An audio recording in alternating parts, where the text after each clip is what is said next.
And you're watching Book TV on C-SPAN 2. Book TV is on location at Stanford University. We're at the Hoover Institution, where we're talking with some professors and scholars about their works. And joining us now on Book TV is Peter Berkowitz. He is the author of Constitutional Conservatism, Liberty, Self-Government, and Political Moderation. Here's the cover of the book. Dr. Berkowitz, what's on this cover? What's on this cover? This is a depiction of union from a double depiction of union and liberty that's in the Federal Capitol building. It's from, I think, about 1869. You write a lot about Edmund Burke. Who was Edmund Burke? When did he live, etc.? Edmund Burke was one of the greatest British statesmen. He was born in 1729, died in 1797. He was a member of the Whig Party. He's most known for a polemic called Reflections on the Revolution in France, which was published in 1790, and it is a angry attack on the French Revolution, on the French revolutionaries.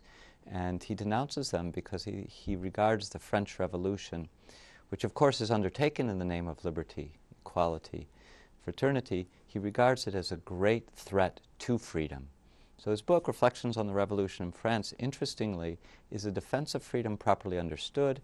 It also becomes a classic statement, in a way a kind of founding statement of modern conservative principles. Who was Russell Kirk that you write about? Russell Kirk. Russell Kirk is a very important American thinker.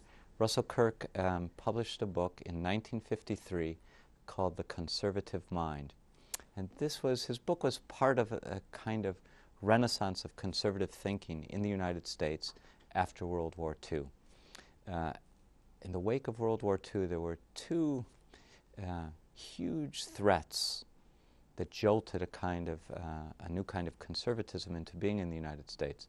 One was the massive expansion of the state with the New Deal, and the other was the rise of Soviet communism, really the communist totalitarian threat. Kirk represents as maybe the greatest representative of the social conservative strand. His book, The Conservative Mind, ranges across the whole of America from the founding, sorry, I shouldn't say not just America, but the modern era, America and Great Britain, from Edmund Burke forward, and shows how active and influential, important the conservative spirit has been in the making of the modern mind. One other piece before we get into some issues. The Federalist, you describe it as the masterpiece of American political thought. What was the Federalist, and why do you call it that? Well, the Federalist is originally 85 newspaper articles. It was the brainchild of Alexander Hamilton, who shortly after the Philadelphia Convention of the summer of 1787 had concluded with a proposal for a new constitution. Hamilton said, this constitution was then sent to the states for ratification. It was going to be a close battle, and Hamilton enlisted James Madison and John Jay to write a series of newspaper articles in order to, with the practical intention of persuading voters of New York to ratify this new document, this new charter of government, this new constitution. So the Federalists had a very practical aim: win ratification. Each one appeared in the New York newspapers. They're polemical, but at the same time, Hamilton, along with Madison and Jay, clearly thought that part of persuading their fellow citizens to ratify the Constitution involved helping their fellow citizens understand that the Constitution embodied, put into practice, universal principles of self-government. So, in the course of seeking to persuade their fellow citizens, Hamilton, along with Madison Jay, provide us with, in my view, a remarkably incisive account, both of what those principles of self-government are, and why this particular translation of them into practice deserves our allegiance. So we have our three-legged stool: Edmund Burke, Russell Kirk, yes, and the Federalist. How does the current conservative movement, Republican Party, etc., look when you look at the three-legged stool? It looks like this. Here you can see a bit of Burke. Here you can see a bit of devotion to a part of our constitutional tradition. Here you can see something of the impact of Edmund Burke. And what I try to show in the book is that we need all three. There's wisdom in Edmund Burke that we need to recover. There's a great deal of wisdom in the American constitutional founding, and there's a great deal of wisdom in the high points of post-World War II American conservatism. What I especially emphasize in the book, which takes a lot of people aback, both on the left and the right, is that central to this, what counts as a conservative tradition, is the virtue, the much maligned virtue of political moderation. And my book seeks to show that actually political moderation is a venerable conservative virtue. I'm perfectly well aware that if you say, if you were to say to progressives, you know, political moderation is of the very essence of conservatism, you risk being laughed out of the room and shouted at and told, what are you talking about? No, conservatives are extremists, obstructionists, and absolutists. And I'm perfectly well aware that if you then gather a room full of conservatives and tell the conservatives that political moderation is really the essence of conservatism, you'll be greeted with stony stares and icy indignation, and when the silence is broken, it will be acidly declared, no, no, no.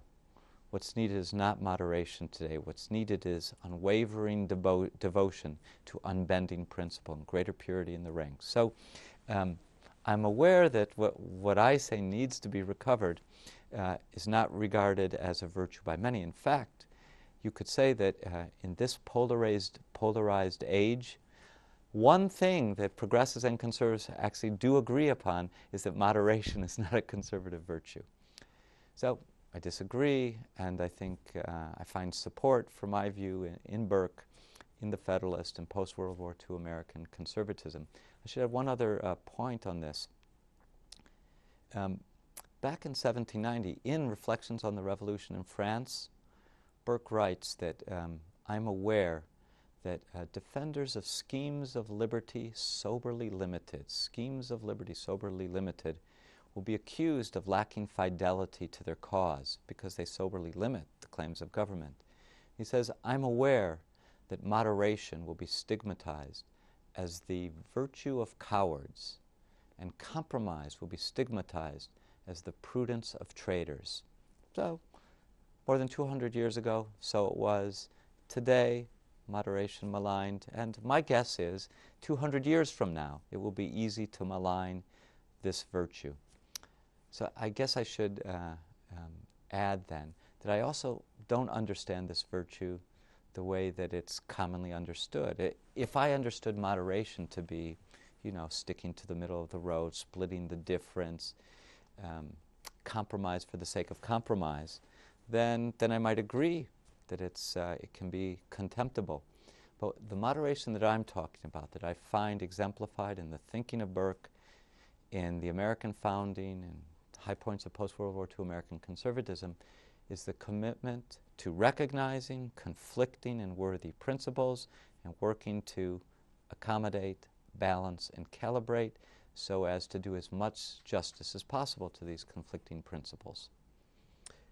Peter Berkowitz, who in your view has done a good job with your vision of political moderation?